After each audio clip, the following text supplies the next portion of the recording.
আসসালামু আলাইকুম রহমতুল্লাহি ওবরাকাতুহু। সম্মানিত দর্শক, শেখ হাসিনার পতনের আগে তার একজন প্রেস সচিব ছিলেন জনাব নাঈমুল ইসলাম খান। খুবই আলোচিত, খুবই বিতর্কিত এবং প্রচণ্ডভাবে বিরক্তিকর সাধারণ মানুষের নিকট। যদিও সম্পাদক হিসেবে তার সফলতা, সাংবাদিক হিসেবে তার সফলতা রীতিমতো কিংবদন্তি তুল্য। তো তাকে নিয়ে আলোচনা করব বা তার আগে তার আগে যারা ছিলেন, বিশেষ করে গণভবনে যে সকল সাংবাদিক ছিলেন, প্রেস ক্লাবে যে সকল সাংবাদিক নেতৃবৃন্দ ছিলেন, তারা সংবাদপত্রের যে তাদের ক্যারিয়ার, এই ক্যারিয়ারটিকে ব্যবহার করে বাংলাদেশে দুর্নীতি, অনিয়ম, চাট্টকারিতা, দলবাজি, দালালি, প্রভাব, প্রতিপত্তি সব কিছুকে তারা রীতিমতো একটি শিল্পে পরিণত করেছিলেন। ফলে এ সকল দালাল সম্পাদক, দালাল সাংবাদিক, চাট্টকার সাংবাদিক তারা সবাই প্রায় লাপাত্তা। বেশ কয়েকজন জেলে রয়েছেন এবং অন্যরা যারা বাংলাদেশে আছেন যে কোনো সময় তারা জেলে যেতে পারেন। এবং তাদের হাতে যে সাংবাদিক সমাজের নেতৃত্ব ছিল, তাদের অবাধ বিচরণের জন্য তাদের যে পরিচয়পত্র ছিল, সকল কিছুই এখন ছিনিয়ে নেওয়া হয়েছে। তো এই অবস্থাতে যে ঘটনাগুলো ঘটেছে সেটা হলো যে ডক্টর মোহাম্মদ ইউনূস একটা বিপ্লবের ফলে ক্ষমতায় আসলেন। এসে সবাই আশা করেছিল যে সংবাদপত্র জগৎ দালাল মুক্ত হবে এবং যেভাবে আমরা নির্ভয়ে নিশ্চিন্তে মানে কথা বলতে চাই, লিখতে চাই, ওই জিনিসটির একটি চরম পরাকাষ্ঠা এই সময়টাতে হবে। কিন্তু বাস্তবতা হলো যে শেখ হাসিনার জমানাতে, এরশাদের জমানাতে, এমনকি আগের সামরিক শাসন যখন চলেছে সেই সময়টিতেও আমাদের সংবাদপত্র যে স্বাধীনতা ভোগ করতেন, এটি এখন বলতে গেলে পুরোটা রিভার্স হয়ে গেছে। দৈনিক বাংলা সরকারি পত্রিকা ছিল, বাংলাদেশ টাইমস সরকারি পত্রিকা ছিল, তারপরে বিচিত্রা যাকে বলা হয় সরকারি পত্রিকা ছিল। একটা ট্রাস্টের মাধ্যমে পত্রিকাগুলো পরিচালিত হতো। অন্যান্য পত্রিকার কথা বাদ।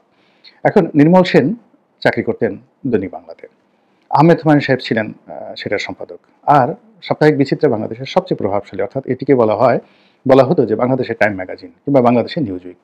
ওই পত্রিকার সম্পাদক ছিলেন সাদাত চৌধুরী, নির্বাহী সম্পাদক ছিলেন শাহরিয়ার কবির, চিফ রিপোর্টার ছিলেন জনাব কাজী জাওয়াত এবং একটা সময় এখানে প্রদায়ক হিসেবে আসিফ নজরুলও কিছুদিন চাকরি করেছেন। তো ওই জমানাতে স্বয়ং এরশাদ সাহেব বিচিত্রার সম্পাদকের সঙ্গে সরাসরি টেলিফোন করে একটি কথা বলবেন, এই সাহস এরশাদ সাহেবের ছিল না।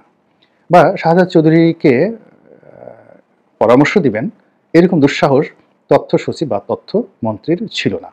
বরং শাহাদাত সাহেব যদি তাদেরকে একটা ধমক দিতেন, সবগুলোর খবর হয়ে যেত। একইভাবে নির্মল সেন দৈনিক বাংলাতে চাকরি করে তিনি সিবিএ করতেন, রাজনীতি করতেন, তারপরে সাংবাদিক রাজনীতি করতেন, সরকারের বিরুদ্ধে কলাম লিখতেন। সে অনেকেতে সেই কলাম, অসাধারণ সেই কলাম আমরা এই যুগে কল্পনা করতে পারি না।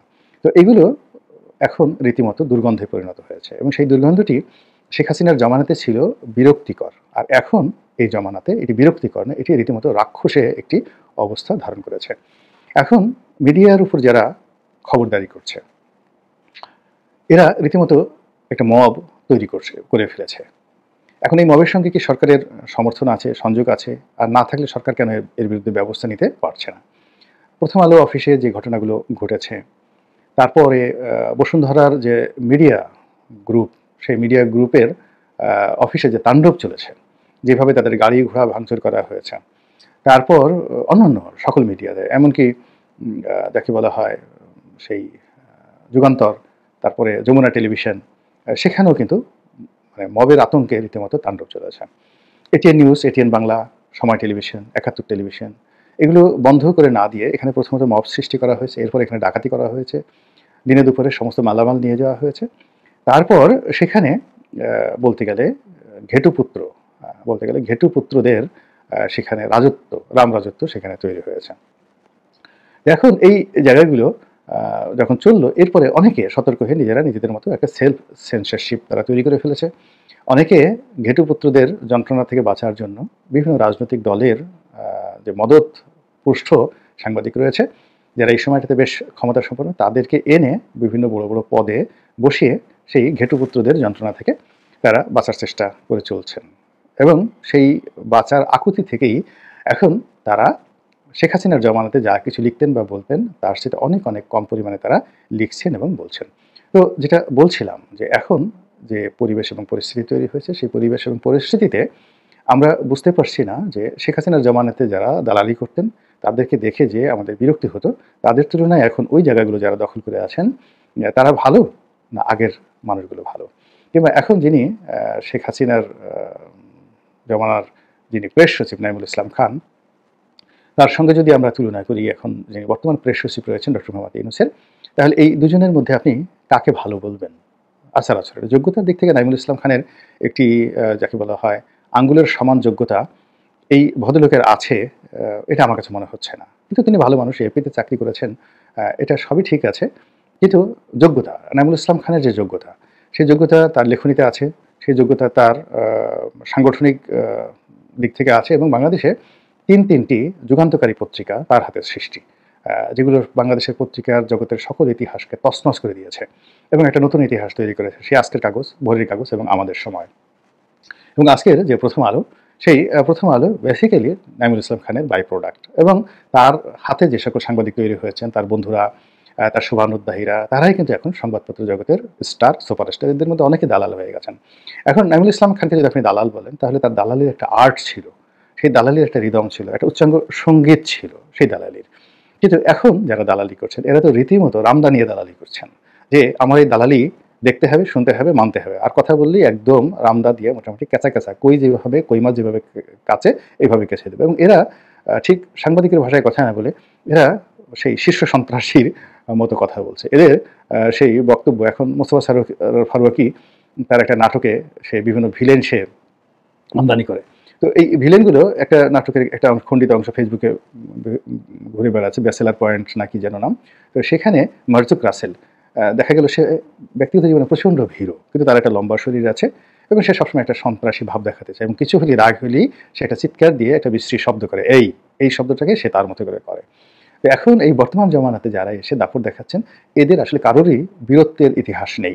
এবং আমার বিশ্বাস যে নাইমুল ইসলাম খান সাহেবরা যেভাবে গা ঢাকা দিতে পেরেছেন, এরা এই গা ঢাকা দেওয়ার জন্য যে বুদ্ধি এবং কৌশল দরকার, এই কৌশলটুকু এদের জানা আছে বলে আমার কাছে মনে হচ্ছে না। দ্বিতীয়ত মনীষা বলেন, নাইমুল ইসলাম খান বলেন, ফারজানা রূপা বলেন, মুজাম্মেল বাবু বলেন, যারা ধরা পড়েছেন কিংবা যারা ধরা পড়েনি, তারা কিন্তু তাদের জীবনের যে অর্থনৈতিক যে বিষয়গুলো রয়েছে সেটা চমৎকারভাবে তারা একটা বিন্যাস করেছেন। তাদের আর যা হোক না কেন অর্থনৈতিক সংকট নেই। জেলখানাতে থাকলেও তারা রাজার হালে থাকতে পারবেন, আর জেলের বাইরে তো রাজার হালে তাদের আছেই।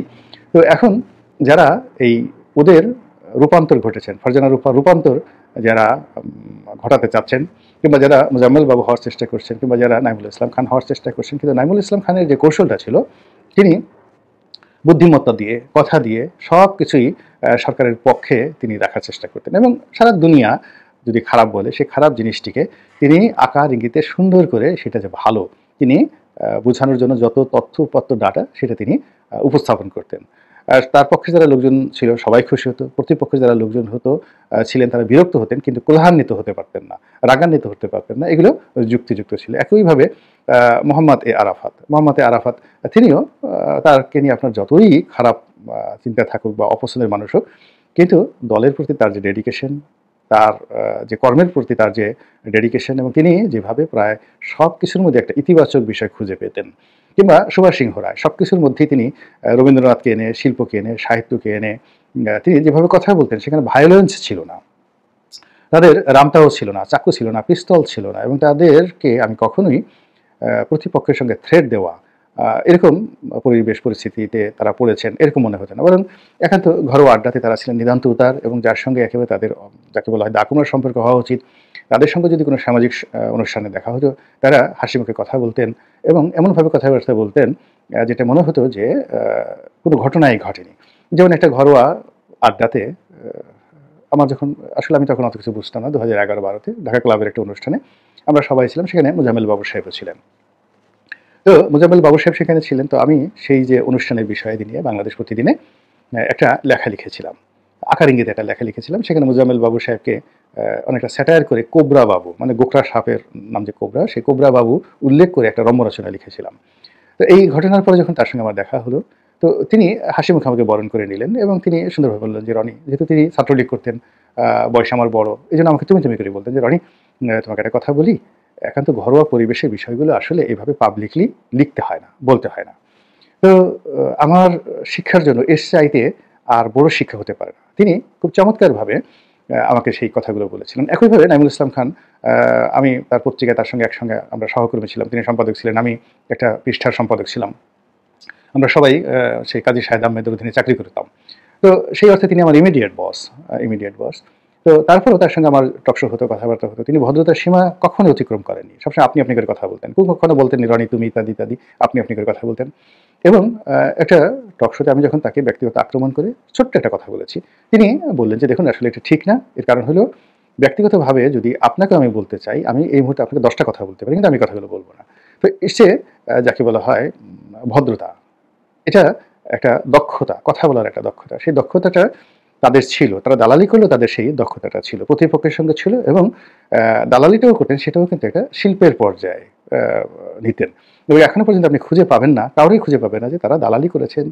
প্রধানমন্ত্রী শেখ হাসিনার সাবেক প্রধানমন্ত্রী, তার সঙ্গে সম্পর্ক ছিল। কিন্তু আসলে দুর্নীতিটা যে কোথা থেকে করেছেন, এটা খুঁজে পাবেন না। দে আর ভেরি মেটিকুলাসলি। কিন্তু তাদের জায়গাগুলোতে এখন যারা এসেছেন, তারা তো এই গত ৬ মাসের মধ্যেই অনেকে রীতিমতো একটা রাক্ষসী অবস্থায় পৌঁছে গেছেন। অনেকের চোখের দিকে তাকালে ভয় লাগে, চোখ দুটো গোল, গোল হয়ে থাকে, মনে হয় রক্ত জবার মতো হয়ে আছে। এখনই আমার গলা টিপে ধরবেন।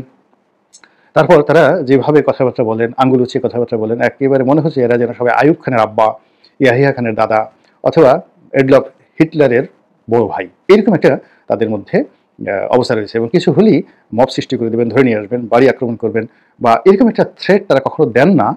বাট যাদের সঙ্গে কথাবার্তা বলেন, তাদের বডি ল্যাঙ্গুয়েজে মনে হয় যে সাবধান হয়ে যাও, সাবধান হয়ে যাও, নচেত কিন্তু খবর আছে।